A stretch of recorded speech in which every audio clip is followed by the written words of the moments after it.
I need you to hate so I can use you for your energy. This is real sales talk. Real sales advice from real sales practitioners. Giving you tips on how to dominate your sales quota are your co-hosts, Sean Mitchell and Phil Keene. We don't have a process for referrals at most companies. I go into a company, I say, what's your referral process? They have no, well, what do you mean? I think that goes back to the premise of why do salespeople suck at prospecting. I mean, number one reason why they suck at prospecting is they don't actually do it. If you are successful and nobody knows, in 2016, 20, 2025, you're not successful. You ever want to find out what's going on in the company? Get in the car and spend a day with the top 3 salespeople. You'll find out in 5 minutes. Because you can't be a trusted advisor without 2 things, trust and advice. I mean, you need both of them. What's going on, everyone? It's Sean, and we're live with another episode of Real Sales Talk. We've got a great one for you today. It's Dan Fantasia. He's the president of Treeline, which is an exclusive sales talent agency that helps find the top best salespeople for companies who are looking for talent. Dan, welcome to Real Sales Talk. Thank you, Sean. It's a pleasure to be here. Excited to jam and talk about building a dynamic team and finding the right people, hiring the right people to build that dynamic team. Why don't you? I've done probably a very shallow introduction, a very surface level introduction of you. Why don't you tell us a little bit about Treeline and how it came to be? Okay, sure. So Treeline is the #1 best sales recruiting firm in the nation. We're known for building best-in-class, high-output sales organizations, and we've been doing it since 2001. Since our inception, we have been excellent at finding, recruiting, and introducing talented and top, sales professionals to our clients. We've been recognized as one of Inc. magazine's top 5,000 growth companies. Last year in Boston, we were recognized as one of the Fast 50. It's one of the fastest growing 50 companies in Boston. And we've won Stevie Awards for Best Executive, Innovation, Sales and Customer Service. But our favorite award is last year we were recognized as the #1 best place to work in Boston by the BBJ. So it speaks volumes about just our culture, our environment, and our genuine philosophy on really helping companies and candidates find each other. I think it's incredible. And so for why would a particular company want to hire Treeline versus do it internally? Because I think there's some interesting advantages to reaching out and letting Treeline find the talent. So I want you to talk about that, because I think that a lot of listeners who listen to this episode will be thinking, okay, so great. Why should an organization consider letting someone else hire that talent? Great. And you don't necessarily have to come to Treeline. You can definitely use your internal resources or do it yourself. Some of the disadvantages to using internal resources is that typically they're shared. And if they're a shared resource, that means that they're recruiting for the entire enterprise. So they could be recruiting for sales, they could be recruiting for operations, they could be recruiting for development, they could be recruiting for every single role across the enterprise. And so the downside to sales leaders is if they don't have full attention on hiring for their roles, they won't necessarily get the best candidates.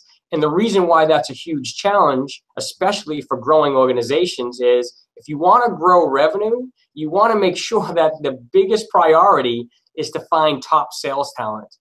And so when you use internal resources, sometimes or many times, the challenge that these companies have is that they end up hiring to hire, because this is the pool, this is the pipeline of candidates they've been handed, when in fact, if they really want top sales talent, many of the companies come to us because of our huge network. We've been doing this for 16 years. So we have over 70,000 sales candidates that we work with. We have a huge network, and most of them are not actively looking for a new opportunity. And so as a result, they're looking for a trusted advisor. They're looking for someone that is really going to advise them on good opportunities as they arise. And in the meantime, they're going to focus on hitting their number. They don't have time to search for jobs. They're looking to talk to one of our consultants to understand what's happening in the market, and more importantly, to be educated on opportunities that fit the requirement that they're looking for in their next job. And so many times companies or internal recruiters, although we love them, it's a tough job for them to be able to compete and drive the traffic and talent pool that we can. So our audience is pretty diverse, and you got into some really interesting points there. I want to dive a little bit deeper in. Okay. So maybe we have a solopreneur or somebody that is looking to make their first couple of sales hires to start growing their organization out, but I can't afford a recruiting firm, or I don't have an internal recruiter. What are some things for those people to start looking for really early on with a initial sales hire? And then maybe I am a little bit more mature. I'm a $10 million, $50 million, $100 million company, and I can go out, either outsource this firm or I have an internal recruiter. What differentiates hiring for salespeople specifically versus hiring for a broader group, just recruiting in general? So let me take the second question first. What makes recruiting sales professionals so different and so difficult is that there are a substantial amount of intangibles that sales representatives need to have in order to be successful in different selling environments. And the only way to really understand those intangibles is through human capital. You need to have conversations and build relationships. If you're not speaking with them, that's one thing. We meet with as many candidates as we can. And if we're not meeting with them, we're talking with them on the phone. It takes about an hour to interview a candidate successfully, to understand their background, their average sales size, their sales cycle, their sales quota, their percentage to quota. All of those things are critically important to understand what type of selling environment they're coming from, what type of selling characteristics they have, and then, of course, what kind of selling organizations they would fit best into.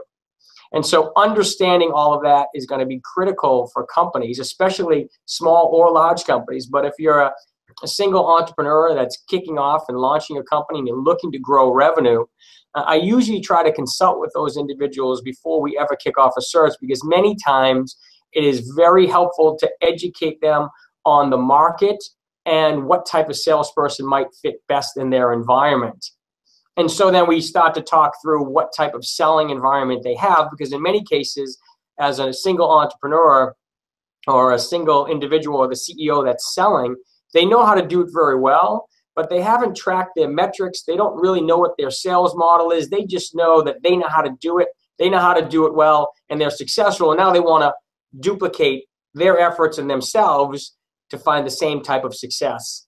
And many times before they can do that and understand that the person that they're going to hire, they need to take a step back and just think about how it all works first, understanding the selling environment, the selling model.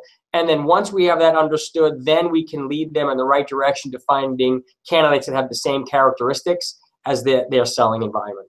Talk about what specific things that a sales leader should be looking for when they're looking to build that dynamic team, and maybe as well as kind of a follow-up question, where do you see some of those pitfalls for sales leaders when they're looking to hire?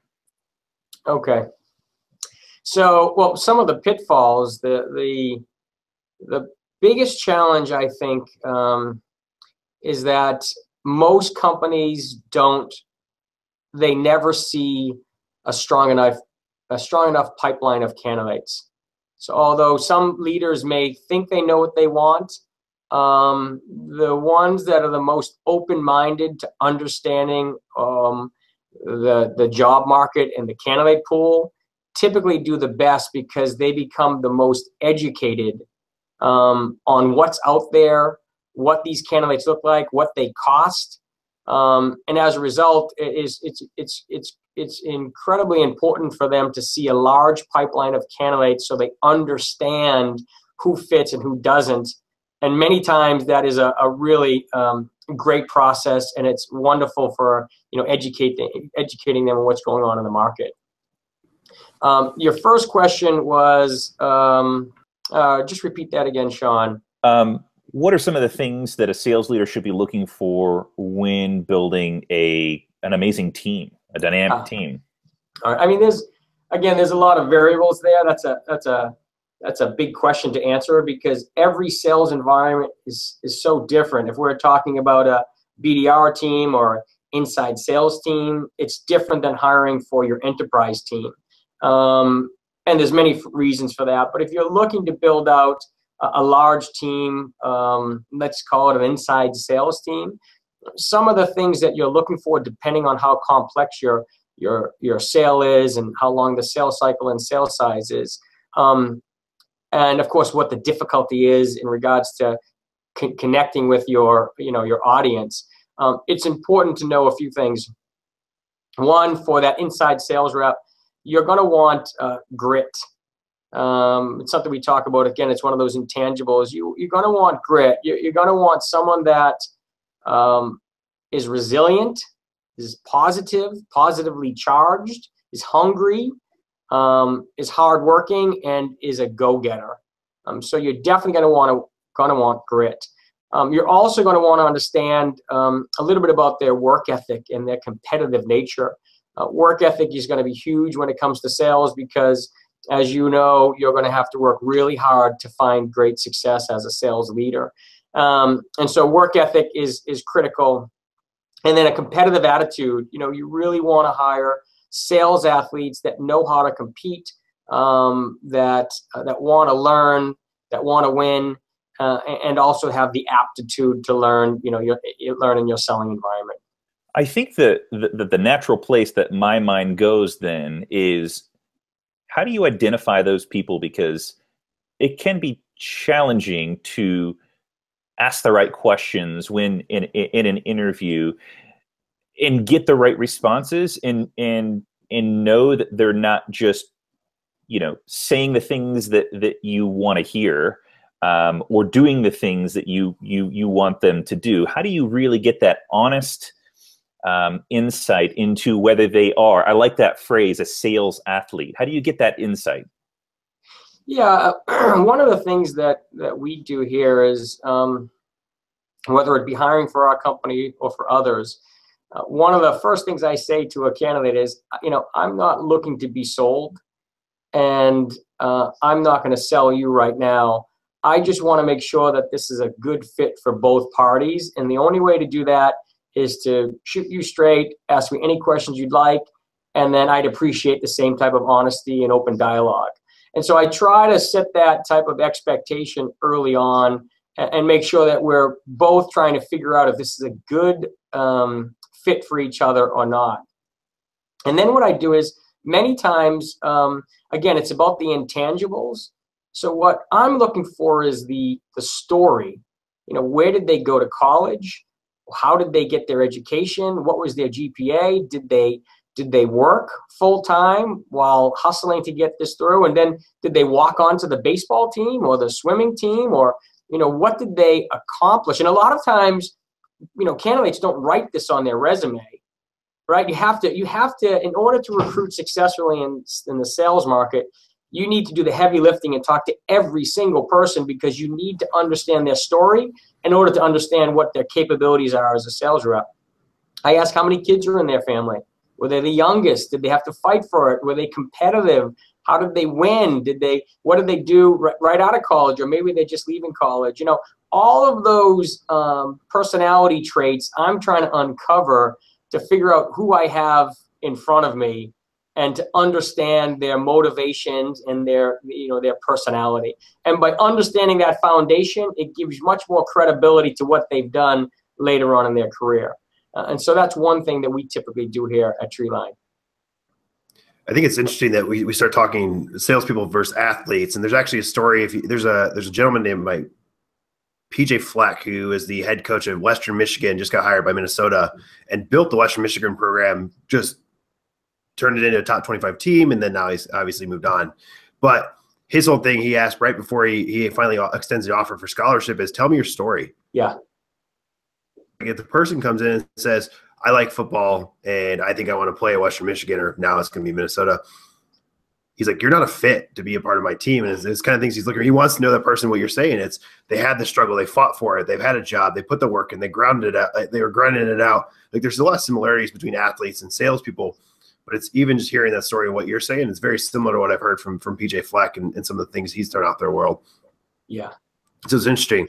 But before, one of the answers previously you had was talking about building a pipeline, building a really good talent pipeline. So talk about the fundamentals of, if I want to go turn on an account executive position or a sales development position, how do you develop that pipeline so the day that I launch that job, I get 100 or 200 applications that I can go interview the best people in town, or how do you go source out the best people in town to come work for you? And what's your process there? Are you talking about launching a search with, for example, a firm like ours, or are you talking about just doing it on your own? So either way, as a recruiter, how do you go build your pipeline? Or as a company, as a manager, if I want to do it on my own, be proactive, even in internal, how do I go build that pipeline? Yeah. Okay. Good. Very good. So there's a few things that we would do, of course. We always start right off the bat when we kick off a search for one of our clients. We start immediately in our database, right? Who are those individuals that have been selectively searching for the past 2, 6, 12, 24 months? And so we're trying to understand and connect with them and find out if they might have interest, or maybe there's a referral involved there, that they know someone that is just as strong as they are and that has interest. So we'll start with the low-hanging fruit immediately. And then secondly, what we'll do is we will get very aggressive into our research. What we'll do is we'll start to do a big outreach program, a really aggressive, really strong outreach program. We have a whole slew. We have 21 recruiters here. And so when we start recruiting for sales professionals, all of us, the entire team, works on every one of our searches. So you can imagine when the gate lifts and we're ready to go and we get out of the blocks, we're moving fast. So we're checking the database. We're talking to our candidates. We're recruiting and going to the market. We're cold calling. We're using things like LinkedIn. We will advertise our jobs, but what we found is that ads drive very irrelevant traffic for the job that is posted. Now, we might have people apply to different jobs, but typically they are a better fit for other clients than they are for the actual job that we post. And so advertising for us does not bring necessarily a lot of relevancy to any particular search, but we do it. We use a ton of social media, and then we just reach out and get out there as fast as possible. So if you think of a sales force of 20 people, and you had your sales force, for the next month, all you wanted them doing 10 hours a day was recruiting to fill one position, your success rate would be very high. And that's why ours is so high, because we basically have a sales team that reaches out, gets very aggressive, has the market share. We have the network, and so we know how to do it. We find the talent, and then we qualify, interview, and introduce that talent to our hiring companies. It is unlikely to get 100 candidates from us. I mean, you're going to get a very, maybe you get a dozen individuals that are highly qualified for an opportunity, and then we help our candidates sort through those candidates and make sure that they find the right fit. The search process that you're scripting out reminds me a lot of, like, I don't know, panning for gold or looking for the diamond in the rough. And sometimes what's on paper is maybe not what the company, your client, is looking for. Take it from the perspective of the company. It's maybe not what the company is looking for. I think every salesperson who's looking for a job and is in the job hunt knows how to craft or customize the resume to kind of fit what the job description is. How do you sift through that and really identify, is this person going to be successful in this sales role? And how do you identify that? And then how do you kind of sift through the people that are just using, they're just fronting, I guess. Right. Well, it's hard to front your sales accolades without actually, just lying. So one of the things we like to do is we like to understand, what is your quota? And individuals say my quota is $1.2 million this year. Great. What is your average sales size? My sales size is $10,000. Great. What is your sales cycle? My sales cycle is 6 months. Okay. What is your percentage of quota year to date? My percentage of quota year to date is, I'm already over my number. I'm at 1.2. Okay. Well, hold on. Time out. How does that? Explain to me how this works. On a $10,000 sale that takes 6 months to close, how do you close $1.2 million in business in 6 months? And so for us, we're trying to really understand how their model works and does it align to what they're telling us. Because many times, if you look at the metrics and you understand the selling environment they're coming from, you can really assess and figure out if they are honest and truthful with you or not. And so we try to figure out, all of that information. When we're working with our companies, what we like to do is just take a step back and we ask and try to understand all of those questions. We're trying to figure out what kind of selling environment a client has. And so that means, what's your average deal size, what is your average sales cycle, and what's your quota? And then when we look at that, we try to understand, okay, you're selling, you have a very transactional environment because your average deal size is $5,000 to $15,000 with a 1-call close to a 30-day close, and your quota is going to be $650,000. So we know that it's much more transactional in nature, and we also know that each one of your reps require, 100 calls per day. So we understand that now this environment is very much transactional. So now when we start to interview candidates, if we have a strategic salesperson whose average deal size is $250,000 to $1 million with a 9 to 24 month sales cycle, we're probably not going to introduce that candidate to this client, because when that client sits down and meets with this candidate, they might love, this particular individual. They might be articulate, intelligent, really talented. And when they hire or choose to hire this person, maybe it's not through our services, but maybe it's on their own.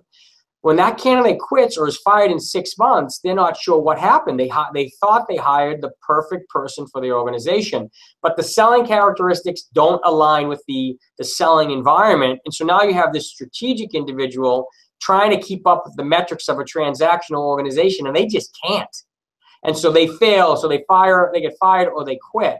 And vice versa. If you're trying to stick a transactional individual into a strategic selling environment, they will likely fail as well. So before we kick off any search, we spend a lot of time with our clients understanding their model so that we can find the selling characteristics and the sales representatives that match their exact model. And that way we can help them sustain growth. We can help them sustain their sales force and really build and grow a talented sales team. So I think that's an interesting call out of your selling model has to be similar, and you have to have a background in that type of selling model. But talk about maybe one thing that I've seen fail regularly is moving from an enterprise company down into a very small startup. So I went from $1 billion company down to a $1 million company, and they just fail miserably because the resources aren't surrounding them. Like, how important is that to the selling environment, not just the process? Just as important. We see that quite a bit. There are some individuals that can make the transition, and some that just can't. And so as a result, if you come from a large organization, there are times when you join a startup that they just don't survive because, to your point, they are so used to many more resources than a startup can supply them with.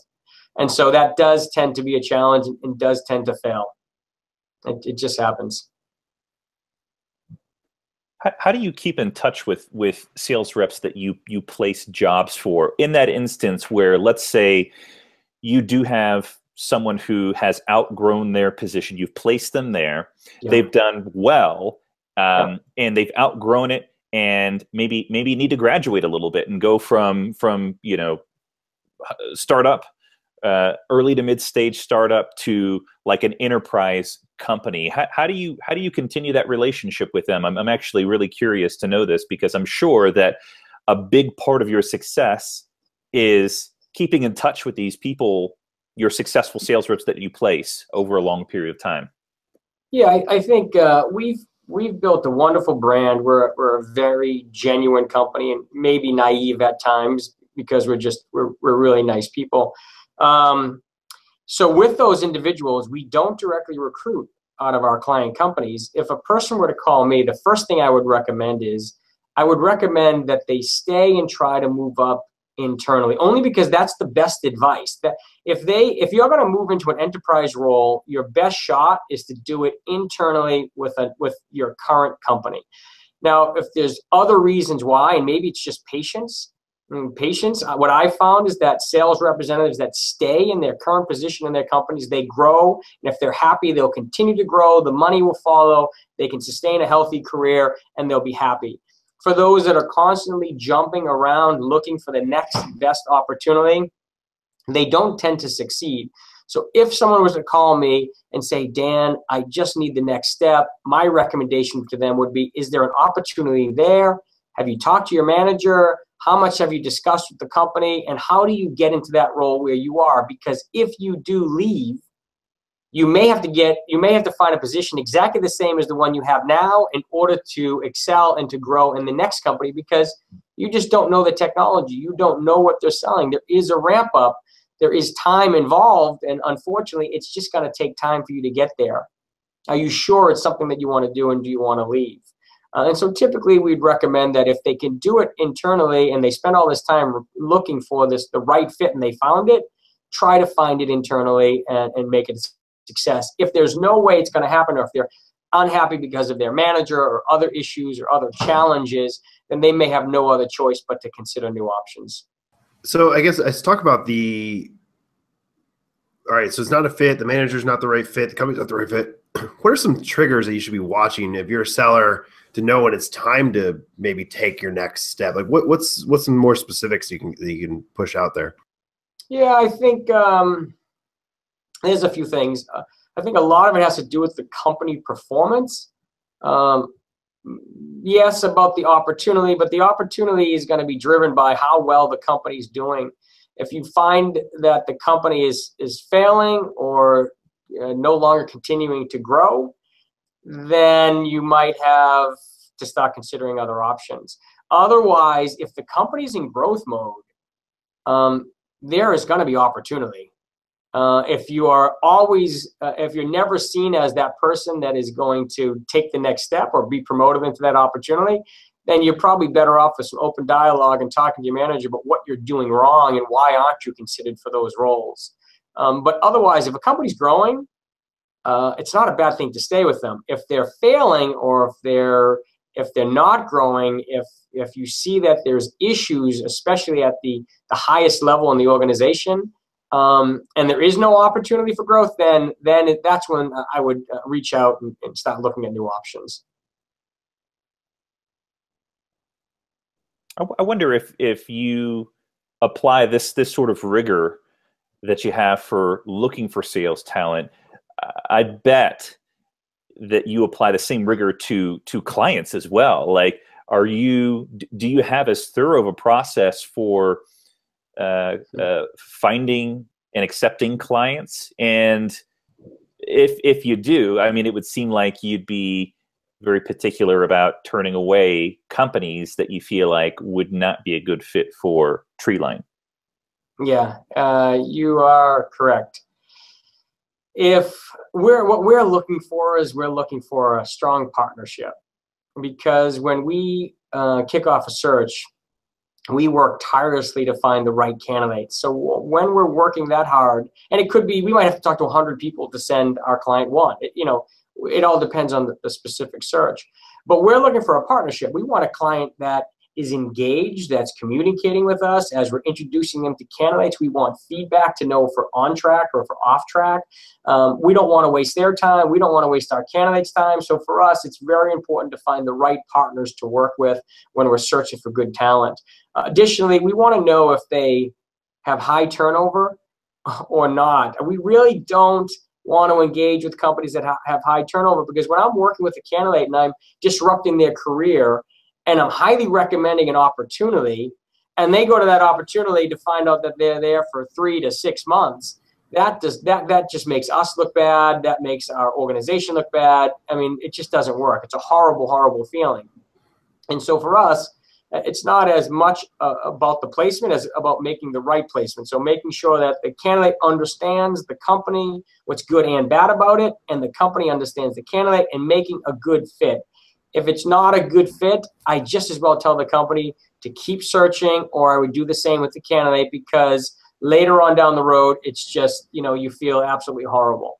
Our turnover rate over the past 2 years was just 4%. So we have very little turnover, not internally. That's of the hundreds of sales individuals that we've helped our clients hire. And I think the reason why we're so effective and successful is we're really upfront. We're very honest. We don't oversell opportunities. We make sure candidates understand what's good and bad about it. They understand and crystal clear on compensation, travel, and everything else. And then vice versa with companies, we do the same thing. We make sure that the candidates aren't oversold. They know who they are, and we're just trying to find a good match and a good fit for everyone. Awesome. Dan, one more question, and then we're going to move into the exclusive YouTube content. So hope you're ready for the rapid fire session that's coming up shortly. But last question, what are your thoughts on personality tests for salespeople? That's a good question. That's a good question, because I would say about a quarter, maybe a third of our clients use personality tests. Oh, I'm sorry, they're not tests. They use personality assessments when they're looking at different candidates. I have seen companies that use these assessments and miss really good hires. I mean, they just miss really good hires, and then their competitors scoop them up and they crush it. They're top performers and they do very, very well. Some companies swear by them and really love them, and other companies, they just don't use them. The only thing I'd be cautious of when using personality tests, and so I won't tell you my opinion, good or bad, but I can tell you that we don't use them here at Treeline when we hire. The only challenge that I foresee or I see with personality tests or assessments is the time frame. Some of our clients use some assessment tools that take so long that literally 50% of their candidates that are interested at the beginning fall out in the process because they don't do it, or they don't like it. It's not of interest to them, and the market's so hot they're talking to other companies, or they put it off. They put it off for too long, and they're ejected because they haven't taken the test fast enough. And so those things, although many companies think they're doing the right thing by using personality tests, they actually lose so many great candidates because they just don't have the patience for it. And so as a result, what they do is they end up hiring the people that have the patience to go through the process and take the tests. And in actuality, they're missing the whole other end of the spectrum on the talent, the really talented salespeople that just don't have the time. They're not interested in taking the test, and it's not that important to them, or definitely not as important as it is to the company. And so they move on and they find other opportunities. Awesome. Thank you for the answer. I was just curious because you said some things there that just made me wonder where your head was at when it came to that. Yeah. So, and with a 4% churn rate on your candidates, it's pretty impressive. So yeah, that's very good. All right, so we're going to get into the lightning round, the exclusive YouTube content. So for everybody that is listening on any of our podcast channels, make sure you're jumping over to YouTube, subscribe, and leave some comments to how wonderful Dan has been. You've definitely covered things for managers and businesses and owners and solar entrepreneurs, as well as the actual practitioners that are sitting in the seats. So thank you very much for today. So getting into the rapid fire round. All right, what is one piece of sales advice that you have received in your career that you wish everybody else knew?